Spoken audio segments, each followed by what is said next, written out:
Welcome to The Lost Signals discusses film and TV. Using the revolutionary Manzur-Ramosi-Thurlow scale, or MONS, we scrupulously review these art forms with an emphasis on narrative structure. Join us for another entertaining episode.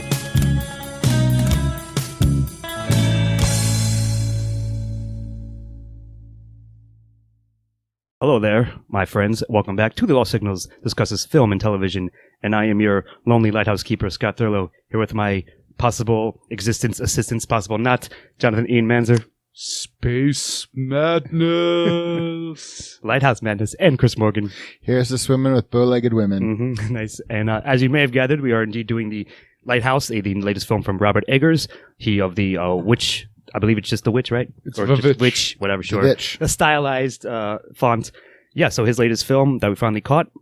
And I'm going to throw out the logline, and I've come up with this movie is about mermaids, masturbation, and madness. And that's kind of what happens. 3 F's. Yep. This is what you need when you're... Everything in life. Yep. So with that, E, why don't you tell us about the plot of The Lighthouse? First of all, A24 is the Monster. most respected name in movie distribution Yeah, out man. there. Hopefully Apple won't screw it up. An old grizzled William Dafoe captain and a young, straight arrow, but with a Guy with haunted a past. shady past, sure. Come to a lighthouse to take over for 4 weeks. There's tension between the two of them because the old captain is very much in charge and wants Like old to run school, things, yeah. run how he does. And the isolation starts to wear on them, and then the storm hits, and they go mad. It'd be on Easter. Or do they? Yes. Spoiler, they pretty much do. And by the way, Robert Pattinson does a phenomenal job in this film. Yes. Actually, He quite all the impressed actors, me. all 2 of the actors do a fantastic job in this. Mm-hmm. And I don't want to spoil too much because it's really unspoilable because you're dealing with madness. It's a lot of here. vagaries, a lot of So, interpretation I don't stuff. know what the heck happened at the end. There's many, many different interpretations. I think you can have a very good conversations about many different ways. Did any of the characters exist? Did any of the characters die? How did they die? It's very interesting, and really, it's almost unimportant what actually happened. It's more I was gonna about say the that. journey into Robert Pattinson's madness, and it's phenomenal to watch. I was going to say that it's perfect that was the plot that we stopped there because in reiterating what you said is basically the devil's in the details. There's so many little nuances. At any given time, you could say, where did this film end, essentially? Yes. And credit to Eggers, as with The Witch, he took a bunch of lore and writings and Melville, and he kind of created his own little mythos. Sort of form something from that. Yep. Yeah, so it's not quite the straight linear narrative that The Witch was. But yeah, I agree with you. It's just such a captivating film to watch. And I said this outside the theater, and I think you reiterated, what a wonderful time, what a wonderful year where we get a film by Ari Aster and by Eggers. Yeah, fucking A. What a we're wonderful- in a horror renaissance Yeah. right now, at least in my taste of what I like in my horror movies. I agree. I pretty much agree, yeah. And we're kind of being spoiled with films like this. Hereditary, Midsommar. Witch, Midsommar, and this. And this, yep. It's great psychological fuckery. Yeah, it is. I love that description. But yeah, so having said all that, I'm looking at at least a strong 2. I could be convinced of a 3. I think we all mentioned it, but I'll say it here that it was paced almost perfectly, if not perfectly. It's just under 2 hours, and the sort of if not oh shit moments, but weird, bizarre twists upon a tale that's already somewhat unsettling, off-putting. Mhm. They get thrown in, but they're not. To me, they weren't too out of nowhere. They weren't too hard of a left turn. They mostly made sense given the situation and what was happening, what was set up. So yeah, man, I could be convinced of a 3 because I think it plays out almost perfectly upon the length it needs to be, neither too short nor too long. And as you said, maybe we'll flow into themes, but it's open to interpretation. A lot of it, the dreamlike quality of it, I think certainly adds to a lot of that. So yeah, I very much liked it. It was not quite like a one-to-one Lovecraft story like adaptation or anything, but it almost felt like it could have been. And It was of course, definitely inspired partly by it. for sure, it had Lovecraft. There was some elements Lovecraftian sprinkled seasoning. in. Yeah, It's I like it's that, just like He was interested in the insanity of Lovecraft without having the burden of the mythos of Cthulhu yes, and all of yeah, that. well said. So while there is like some imagery like that, for the most part, it's kind of a character study in a sense. Yeah. So I was quite impressed with the narrative of it. So what do you guys think? I could be convinced of a 3 easily. Why I'm probably giving it a 3, because it's not necessarily, although I agree with the pacing, and he establishes the pacing early on with this methodical sound design of, like, I guess the foghorn or something like that blowing in the distance. It when the movement of the machinery, it's very mechanical Yes. and marching, and with the actions of Robert Pattinson as he's slaving away on this island, and then as he starts to lose grasp and as the narrative becomes unwound. The reason I love it is because it mixes comedy and horror really well, but not in the goofy sense. That's true. There are moments of like levity. Yes. If you really like the scene from Jaws where they're sitting around drinking, this movie took that and turned it to 11, as the old term goes. Yeah. Like, there are some great drunken scenes between the two of them that is that very are true. hilarious and tragic, because you know All right. that this isn't a comedy, this is a horror. The third act is definitely drunken and delirium. I mean, don't they start Serious drinking delirium. like fluid, like lighter fluid or Something like is that. it? Yeah. So basically, they're doing that, and I'm giving it a 3. I loved the movie. The more I think about it, the more it's kind of like you wrap yourself up in it. And I'm going to clarify what I say, but there's a couple times where I almost fell asleep during this, and not from boredom, but because I was so state. Yeah. It was a dreamlike state, A, Fair enough. and B, there's few things I like better than the ocean. And to hear like the ocean outside and the gulls outside and be, have a fireplace. I'm like, oh, I could just sleep here. I mean, it is a truly immersive experience in a different way that, let's say, that's well said. that Ari Aster is. I mean, this is the beauty of it. He has his own touches to make this an immersive experience. I just was captivated by it. I think I really think the length was perfect. The pacing was perfect. Back that up. Yeah. I don't feel like it dragged. That was unintentionally dragging. Yes. No, because the beginning, like the first act, there's like 3 words of The dialogue. first act actually is perfect to set I agree. the isolation. Yeah. And It 100% where the is witch is intentionally slow burn, I mean, like the slowest burn you can possibly have. This, actually, I think he learned a couple of lessons from the witch. I think it's a bit tighter, with you're saying? doing enough of a slow burn to build the atmosphere he wanted to, but then adding in elements to keep you interested. Right. Yeah, I do, I think, agree with that. I think I will, at this point, be perfectly fine with giving it a 3. Like I said, I'll just back you guys up. Pacing is number 1 for me for one of the reasons to bump it up. And yeah, like you said, Chris, I was along for the whole ride. I don't think it dragged at all. In fact, it was the exact length it needed to be. Told the story it wanted without having any, like, trimming off all the fat, I guess, kind of want to say. This is such a great little character study. Yeah. And we're going to get... We're coming up to it. Yeah, I was going to say, it's such a great little character study, and I'm very... It's like I feel the same way in a different way that when we came out of Midsummer. Sure. I feel like this was a treat. This was a real treat, and I'm elated. So One last point to build off something you said. If you're looking at the intention of the director and what he wanted to say, this is exactly what the director wanted to say, executed perfectly. Played out. So- Yeah, for sure. So that means we're all giving it 3 as the plot. Very nice, boys. And Chris, why don't you bring us 2 themes? the themes are isolation. Absolute isolation. Because to be quite honest with you, cards on the table, the first thing I thought was like, well, the first thing I would do in this situation is figure out when and where I'm going to jerk off. So, And the film addressed that. I mean, because the first thing handily, if you will. when Robert Pattinson rolls down his Bedroll. mattress, there's a hole in the mattress. I'm like, well, That sounds a little scratchy, but maybe not there. But you get the idea, like right away. That's they know what they're in for, and yeah. now you know as an audience. But it definitely is. I mean, isolation is a big theme, and it's not even a matter of okay, it's isolation. I mean, there's levels and dimensions to isolations. I mean, even Dafoe's character. Let's call him Tom because his name is Tom. The Sea Captain Tom. The sea. Maybe. I don't know anything about. Maybe he was there. Maybe he wasn't there. Maybe he died like in the first act. Who knows? Maybe he committed suicide because there's a scene where he's being with a noose around his neck. Yeah, and I don't know. I have no idea what happened to him, and I don't care. That's the beauty of it. I don't, and that's a great tell for a film.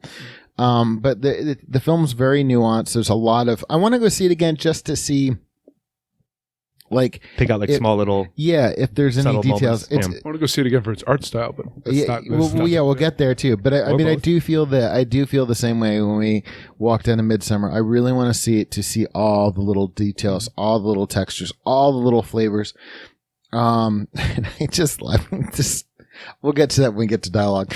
But I mean, it is a very nuanced exploration of, isolation and dementia. It's like you get somebody who's used to isolation and somebody who thinks he's going to be okay with isolation, and you have this end goal. And when that end goal is taken away from you, all of a sudden you're in uncharted territory because in your mind, you've given yourself enough for 4 weeks. And like halfway through I think at the end of the first act, they're like, okay, tomorrow we're leaving. I'm like, wait, what? Yeah, that was one of the things I've got my Fitbit, so like I like the every like 10 minutes to the hour it vibrates. Mm-hmm. So I'm like, it vibrated. I'm like, okay, trailers. We're at least about 45 minutes in this film. What? No, that was a great slow roll, like for sure. It was a nice little like inclusion for the plot. But one of the beauties of it is also when the storm hits and they're stuck in the storm, both of them are going crazy. One handles it better than the other, but not Tom Waits, William Dafoe is like, hey, how long have we been here for? Has it been days? Has it been weeks? I have no idea. Yeah. And I don't know either. Yeah. And it gives that sense of distortion and delirium that the characters are feeling.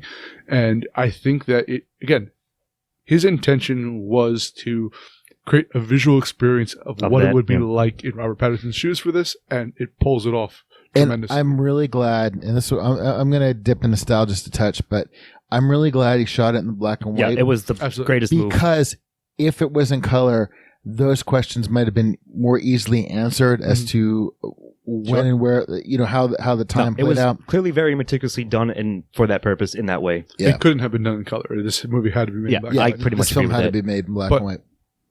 Back in my troubled youth, I spent a week in solitary confinement, and I was going mad after the second day. I was talking to the wall. Isolation, if you haven't actually experienced true isolation with nothing to do around you, your mind starts to warp quickly. Sure. Time loses meaning. So I understood what these characters were going through, having experienced a slight bit of it. You're more like direct connection than perhaps the average person. I think it is handled... Depicted really well. Not depicted realistically, but depicted in the way my memory depicts it. Okay, you definitely beat me, because I was like, okay, I can't... not like this is a topping game, but I was going to say, yeah, I remember one day, like one winter, like I was planning to go out, and that's when we had a big snowfall, and I just got up and like psychotically went out and started shuffling. I'm like, no, don't leave me in the house one more day. Yeah. But like, I can't compare. I don't even know what solitary would seem like, but no, it's torture. Yeah. But and this depicts the torture on your mind there really well. So I have to give it a 1.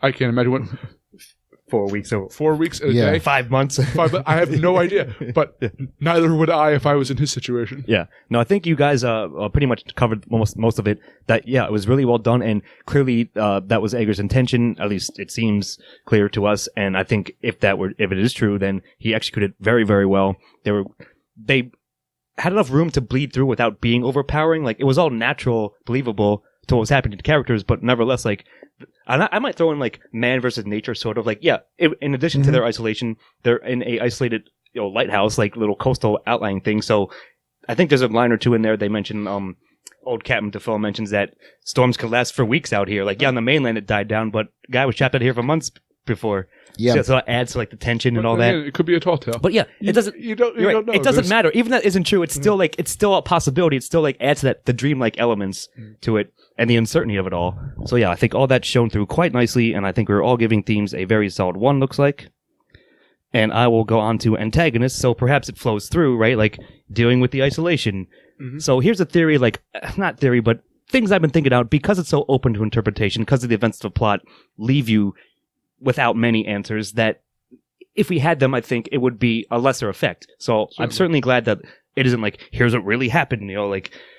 I was afraid that They it were would gonna do turn that. that way. See, like, I was banking Eggers not doing that because he's known for, like, leaving it a bit. And so I'm glad... No, but like, I should have expected him not to. Yeah. But like, I was watching this, I'm like, Just in case, yeah. They're going to go with a... No, and they didn't. And I'm so happy they didn't. The only complaint I had with The Witch was at the end when the goat walks into the cat. I haven't seen The Witch still. Sorry, but I really wish. Or is it, do you enjoy the taste of butter? Yeah, but like you, Because if you get but that, all then of a you get sudden, that. but all of a sudden, the goat turns to man, Mm-hmm. and I really wish the goat had gone in and it would have been a disembodied voice. Yeah. It would not have taken away from. But it gave it solid, concrete mythos where this one didn't. I yeah, think. exactly. And you're saying to your point, where I think he learned from that. Saying it's an improvement in this instance. Yeah. Absolutely, This is one of the yeah. best sophomore efforts I've ever seen. Yeah. He learned from the initial mistakes. That was the exact same thing. Walking in here, I'm like, it's a sophomore film, Sure. But yeah, so fair enough. So I Fingers think crossed. it still does tie into antagonists, like right. So like the man is the isolation of that. Like there's certainly these characters, or even if there's only one character, as we're not sure of, it doesn't actually matter because the action that is portrayed, the emotions portrayed by the characters, certainly convey the feeling of being antagonized by the greater like feeling, the claustrophobia of it all, like the uncertainty, like. Oh, I'm only here for 4 weeks, and I'll get off this island. And like then the storm comes in. Is the storm really happening? Again, it's all unclear, and that I think all adds to some sort of, even not a nebulous antagonistic force, but certainly an antagonistic force that the characters were feeling, and then which flows over to you as the audience. And the way they play with the superstitions of sailors and that type of thing, that Good works call. really well. And so I have a question here. William Dafoe, Captain Tom Ahab, is he an antagonist here, or is he a protagonist? Is he a supporting role? Because I think can they sort play of switch. all of Yeah. those roles, but I think he's mostly an antagonist only because of the fact that the isolation makes him Robert Patterson's view of young Tom's reaction to it. Because I'm That's a fair point. going to get to that when we go to. I'm going to have this whole thing: antagonist, protagonist, supporting, but I am going to say isolation is the antagonist, and I'm also going to say, to bring back to our point about when a director, when a filmmaker, writer knows when to pull ambivalence and to when to use concrete, comes to the fact of like what story you're telling or what themes are you telling.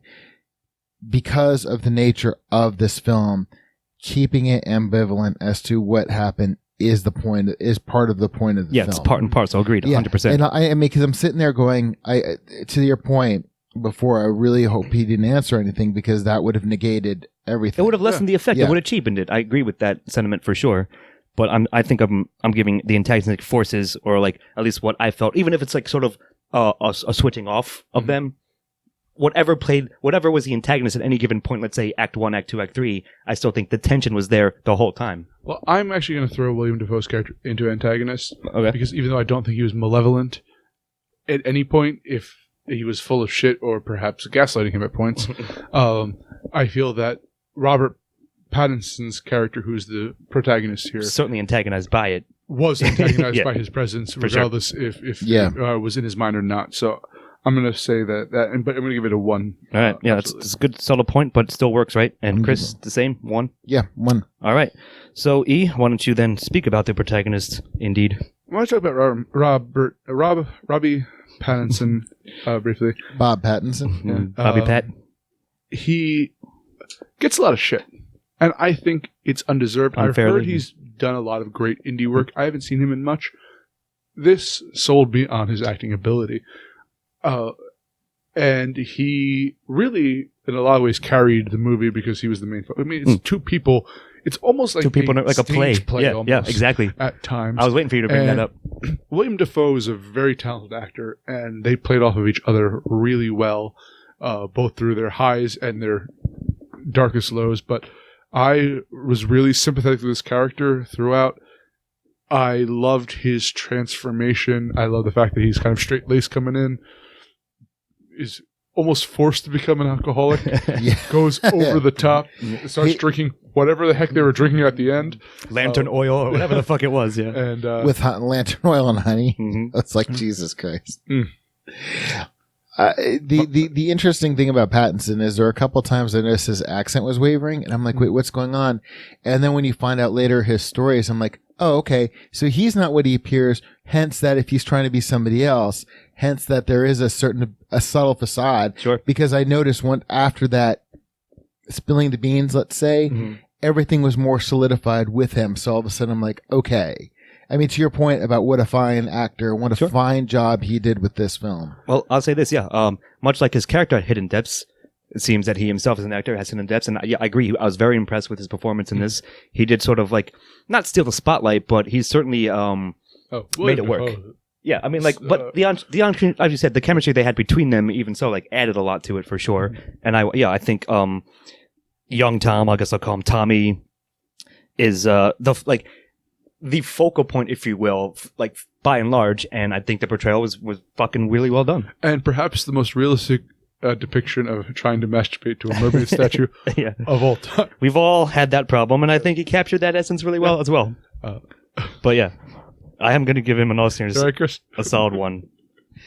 Chris having flashbacks absolutely. when he was jerking off but the one thing statues. Edgar did was during the masturbation mermaid fantasy was he did show a possibility of like how to have sex, how it could work with the mermaids. How a land-based person can have sex with a mermaid. Sure. Now you know. And the more you know, knowing is half the battle of fucking a mermaid, man. But yeah, I think did a better job than what's that? Guillermo del Toro film. Oh God, The Shape of Water. Yeah. Can I just bring one more thing in about Pattinson? Yes. It's the thing I loved is because, and this is gonna, the thing I love about his attitude is that he's and it's gonna come back to his character arc about spilling the beans. Like he gives Dafoe nothing. He won't even he has to be coaxed into, giving to the pour of the toast. He walks in, unrolls the bedroom.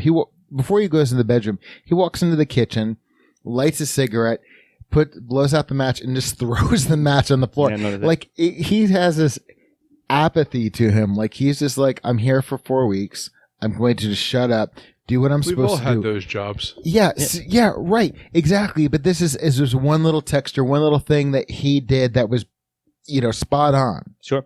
No, I agree. Like for all that, we're giving him a very strong one for a protagonist part. And that will bring us along to secondary characters with you, Chris. Are there any? Yes, I'm going to Well, it depends. I guess, sorry, before you go on, it depends how you cut up Willem Dafoe character, I think. I am going to give it to Dafoe because I'd give Pattinson the protagonist because he is the fish out of water. Okay. And I see that Dafoe becomes an antagonist to your point in his mind because Dafoe's kind of like giving him the journey. He's kind of like, you're like, the first time you trip, you should never trip by yourself. You should go with somebody who can help you through the experience. Not your boss. Yeah, not your boss. Yeah, I'd never met before anyways prior to this. All right, no mushrooms with the boss. But it's kind of like the same thing. He kind of like is just like, it's bad luck to kill the goal. It's bad luck to leave a toast unfinished. By the way, him grasping that goal out of the air. It's pretty intense. Wow. Yeah. But the great thing about, I kind of feel like that he was the person with him who is supposed to take him on the journey and to hold his hand through it. Like when he's just like, you don't get to go up to the thing, go up to another one. Because the first time you see Dafoe at the top of the thing, he's like kind of like naked. It looks like he's naked, kind of spread eagle in front of the light. Yep. And I'm sitting here going, that's the second thing I thought of. Like when I thought of where am I going to masturbate? And then I thought of course, I'd stand in front of the light because somebody who likes heat and light, to stand there naked, to have like You really put a lot of thought into all this.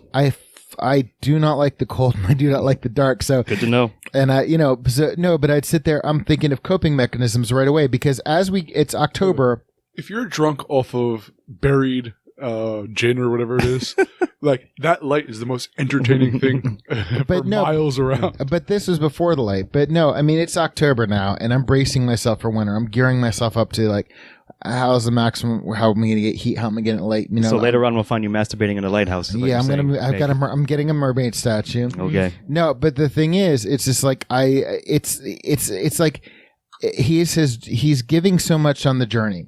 Okay, he's just like, okay, this is what you're gonna, and then he gets to a point, and the one thing he won't disclose is what happened, why he won't let him up in the torch room, in the light room. And to me, that was like Dafoe.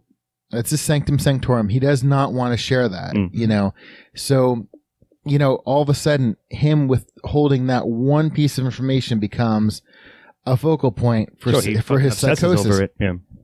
Yeah, but I agree with you. There are antagonistic elements about him. Him contributing to being an antagonist, but in terms of a supporting character, I more saw him as the person who's taking him on the journey. He thinks he's like his Virgil, his drunken Virgil. He's kind of like no shaman. No, but he thinks he's going to he's kind of grooming somebody to, be a wiki or. But all he's doing is writing shit in his notebook. About how bad Pattinson is. Well, yeah, but he's a boss that can't be satisfied. That's fine, but. Except for the good dance. Except for the good dance. Which, Drunken revelry. Yeah. But go on, yeah. So, I'm That's actually more to the point of him being an antagonist, is that he forces young Tom into kind of a more decadent lifestyle in order to entertain himself. Old Tom to entertain himself. And I think that Ron Pattinson perhaps would have kept a cooler head if he wasn't drinking moonshine and alcoholic in 4 weeks and then becoming. I think everybody fell apart once they realized they weren't getting out of the 4 weeks. But I mean, I'm not negating what you said. I agree with you that there are elements of. I'm going to say at some point he joins in with being you sympathize with the old captain. I understand. Yeah. But anyway. No, I'm going to give him a 1. I'm going to give him a 1. I'm going to say he's a good supporting character, but I'm also going to concede to say that, not even concede, I'm going to agree with you that at some point he does become part of the antagonist. I mean, just even withholding the yeah, I mean, he can split both of those roles, he can have aspects of both. So, I mean, I guess I'm going to have to agree, I say that reluctantly, but I was going to argue originally for both of them being protagonists. But I think as we just talked out, it's not quite the case, which of course leaves Willem Dafoe to the secondary, and that means you have to give him a 1. I mean, but he can be both. I think he's a secondary character who, sort of gets focused into the antagonist to the main character, right? So, I don't know, but I do agree that at this point that even though I was sort of going to backdoor myself, use this one to not give it a 10, I don't want to unfairly do that either. And I do think even if you split old Captain Tom, Willem Dafoe, as both half X% antagonistic force to young Tom and also secondary supporting in the story, I still think that works. So I can give credit on both fronts, really. I have no problem with that. And at this point, I think I mean, if indeed we have him fall into secondary, then he has to get a 1. He turns in an amazing performance. I agree. It's the perfect casting. In an amazing performance, I'm sticking with him as strictly an antagonist through Robert Pattinson's point of view. Not my point of view. I like the guy. I like to drink with him. Especially whatever lighter fluid they're drinking. But now I'm left with the Lighthouse and the Gulls. And although they did play... They're good atmosphere. I don't think... Yes, they were an important set piece, but it was really a character study versus necessarily a haunted place or anything like that. So I'm going to have to give it a 0. That's fair. That's perfectly fair. And I would say that you could easily argue that all that stuff will just fall into style in a second anyway. So yes, right? So that's cool. Yeah, I'm going to end up giving it a 1 on secondary, even though I was sort of wavering, but I see your point there, E. And that will bring me to dialogue, which I think I was pleasantly surprised at the quality of it, especially when not quite like the drunken rant, although that was good too. Mm-hmm. Like when early on, about maybe 40 minutes or so, half an hour into it, when old Captain Tom starts like, well, he does the toast, and it's like an old, almost shanty like toast, and then he starts like spitting off like pseudo poetry like stuff. Yeah. Like there's a lot of alliteration to it, which is appealing to me, and it's like almost flowery, like purpley-ish prose that Lovecraft might have used kind of in that sense, but not like, again, not ripping him off, not trying to like just repeat it, like trying to just mimic it. So I really love that stuff, and I thought like the gritty, more day-to-day things were perfectly fine too. And I think you might argue for someone to steal something from you, Chris, that when they were just like staring at each other, like without dialogue, that was still a type of dialogue for sure. And I think they used that really well. So I think it all really worked. And again, I really enjoyed, and was engaged when he just started spitting out, like when he's cursing him, like, and plus Neptune will rise up from the sea, and like all this stuff. Like it's like this old school, like fire and brimstone speak, but filtered through like an old sea captain's like viewpoint. Now, this dialogue works because of the actors.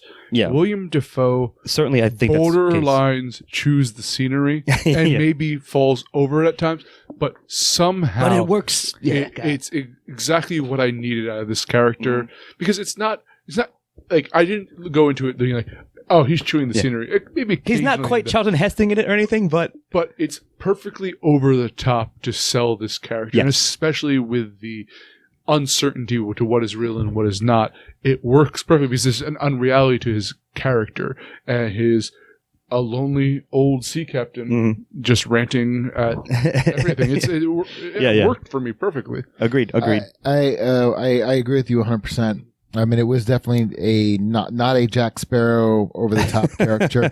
But the thing I loved about it was, first of all, for two things. Number one, when he has the Neptune images, it feeds into that, you know. But I love, in terms of dialogue, that Robert Pattinson gets fed up and he's just like, basically like, you are a cliche. You spout cliches. I mean, he called it to him, and he's like, enough of your cat may have bullshit. Yeah, your cat, yeah, exactly. Enough of your cat may have bullshit. I mean, I that was just what was needed. Yeah, because you do have this guy, you know, because it was set up the whole time. Oh, that's just a legend. That's just that's just a sea shanty. A literal old so he's calling it like the whole time. He's like, oh, that's just superstition, blah, blah, blah. So when he finally gets fed up, he's just like, basically, you're a walking stereotype. I thought, I agree with you. The verbal, the nonverbal, dialogue all works for me, but the fact that they included that particular rant in there was just lovely because it was set up. But also things like, you might not even be here right now. You might like lines that could fall that introduce flat the uncertainty. did work really well because of the acting in I agree. adding to the uncertainty. The casting was fucking perfect. I don't think they could have gotten, if they did, it wouldn't have been the same like effect. No, absolutely. So And, I mean, this is actually very, very strong. One. Yeah, I mean, I'm going to do the same thing. My final thought is that I also like the little moments of comedy, sort of like there when he's like, your farts smell like hot dog piss or whatever. Like he said something like bizarre, like, but he was still like ranting, within his isolation and madness frame of mind. You smell like semen and piss. Yeah, like like that little moments like that were funny, but also like were still believable and natural to the characters and what they were saying in their interactions, especially at the time of the action of the plot. And that was the other thing I thought about was like, masturbating, and then where you going to hygiene. You have not stopped thinking about masturbating. No, hygiene. In fact, no, but hygiene was another thing. So I'm sitting there when they're dancing. I'm like, I do not want to be in that. I would not only do I not want to be in that hands. I don't want to be like touching either one of them at this point. When you're drinking lighter fluid or whatever, or oil or whatever they're doing, you make strange decisions, man. Yeah, it's just like hygiene's a thing. So, like, but it is indeed a thing. Yeah, it is indeed a thing. But anyway, that means one's on dialogue rather strong all around, and a nice one. We're going on to style, and that'll be you, E. This is a beautiful movie. I don't know all the technical terms for it, but it's shot, I guess, standard frame or kind of... The aspect ratio is not standard. And the way they play with it throughout. This is... It kind of reminds me of maybe I'm just judging this because it's black and white, but like Ingmar Bergman film, but not. But yes, exactly. It's not with the same kind of thematic qualities. It's its own beast for sure, and it's I don't know, the director is great at building the worlds that he wants to build. I found out a lot about The Witch with the kind of extent he went to make that period work. Yeah, and apparently he did the same with researches this one. his shit like really hardcore. So, And I just want to talk about one part. First of all, actually 2 parts. Sorry. One is the sound design and Yes. the soundtrack. I was waiting that for you. Phenomenal, because it's just atmospheric. It's oppressive. I left this movie feeling very oppressed, feeling very like uncertain of my own reality, and I have to give you credit for that. But there's this heavy kind of drumming, foghorn thing. It works beautifully. It kind of lulls you. Yeah. Asleep with it, and it adds to the dream state. It's perfect. And then the other things I want to talk about, when they are going mad. At one point, they're in a fight, and William Dafoe's character disappears and is replaced by a young blonde-haired kid. Yeah. Who's this guy? Oh. I don't know. He appears. Well- You see the back of his head in this other scene. I don't know what's real and what's not, and what if that's a manifestation of the kid that he allowed. that's to what I die took with. it to be. But It could be. Yeah. It could be a lot of things. But that uncertainty level at all points at the end, and the very nightmarish, dreamlike quality of the ending was one of the best I've ever seen in trying to create that state. Yep, I 100% agree. Sorry, I don't have. No, go on. Yes, the soundtrack, sound design. I'm glad you mentioned that. That would certainly stand out. I'll say, like, yeah, the aspect ratio thing. When the film first started, I was like, are they going to have this aspect ratio the whole time? It's not going to widen, but it works so brilliantly because of the black and white style, and that it adds to the claustrophobic feeling. Because I think you asked me after the film, like, you're like, did it widen out? I'm like, no, but the reason you didn't quite notice it is because the blocking, it was almost all in shadow, which then adds into the like oppressive, like weighing upon you atmosphere and again nightmarish quality to it all. So it was pulled off brilliantly. It was a genius move on that front, and yeah, stylistically it was just fantastic. And the other thing I'll add is the shots of the ocean. You might have said that because like that was just badass. It looked cool. Like it gave you the sense of the isolation, as you mentioned, and of like them being stuck on this like versus nature, and you cannot escape. And it's just they're basically assaulted on all sides by something they cannot fight or like defend themselves against. It was the best stylistic movie I've seen since the last Ari Aster film. Yeah, I was going to say, it's so funny. Like that's like my whole thing. Like Midsummer set the bar so high that everything is judged against it. So that is my assessment as well. This is the best film I've seen since that. But to answer both of your questions, technical specs, this film was mixed in mono. Yeah. Black and white aspect ratio 1:19:1. So basically, if you're looking at the old VHS or the old DVD, it would be a standard screen, right. It'd be like a TV screen. But that would also fall into line to the early projections before widescreen. You're right. It reminded you something of like that. Yeah, It's a good so call. it would be the original aspect ratio prior to like widescreen. Yep. But as far as style goes, it's incredibly immersive. The fact that you're sitting here thinking about hygiene, You I are. didn't think about hygiene. No, I was sitting there the whole time thinking about hygiene. Like when I first walked in here, I'm like, Clearly. oh wow, the place must. When they first walked in there, I'm like, wow, the place must smell like wood because they had the wood stove and a fireplace and the sea. I'm sitting there, and as we're going on, I'm like, well, I don't want to go in the bedroom because the bedpans are there. It's all these things, but I mean.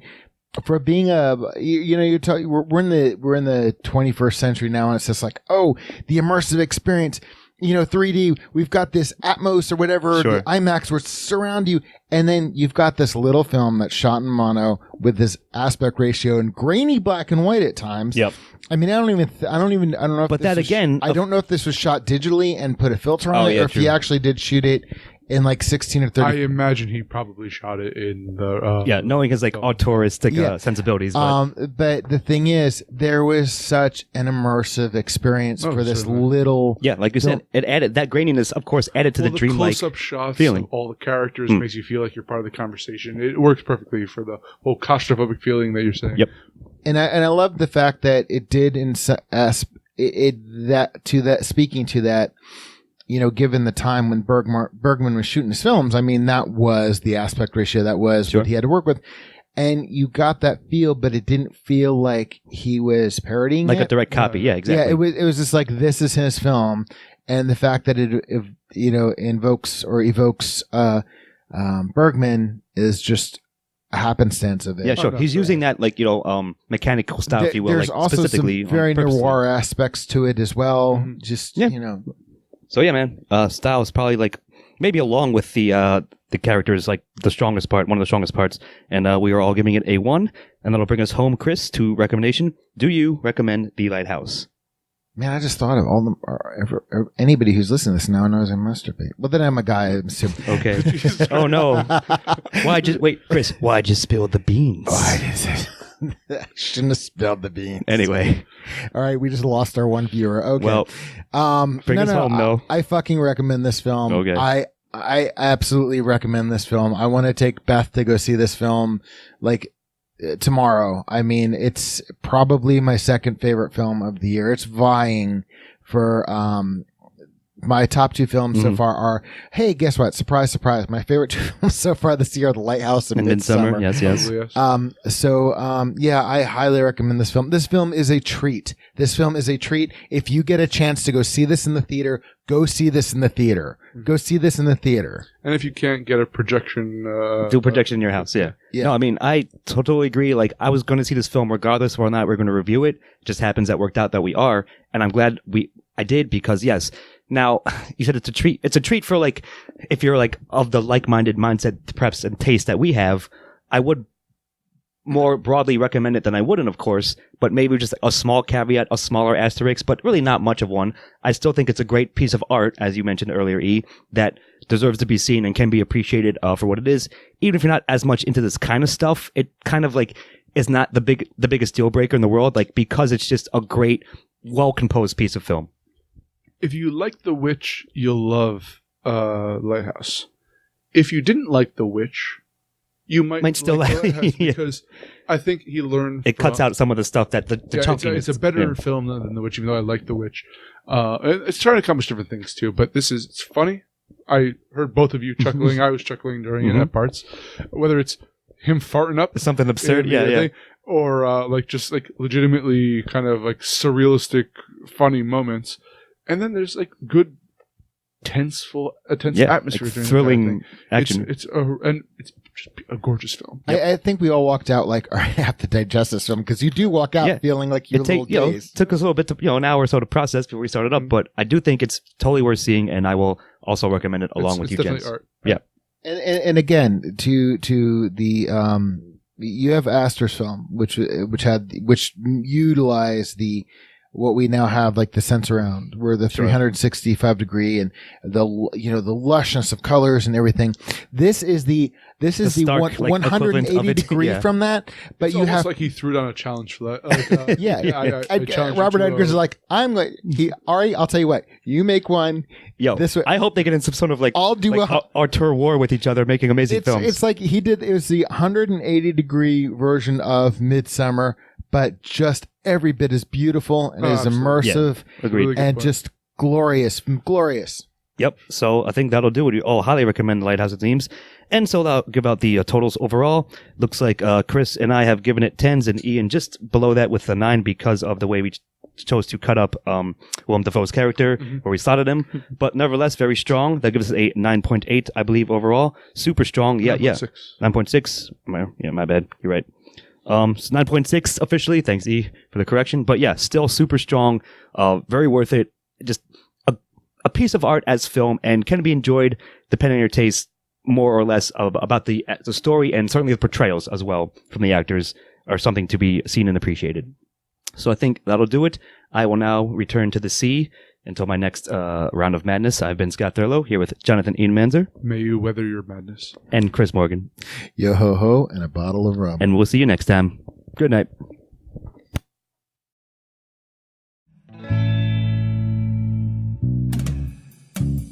Editing and engineering by Stephen Hermosi. Music by Christopher Morgan. Check us out on YouTube and iTunes for the shows, and on Facebook and Twitter for updates. Or Mott's?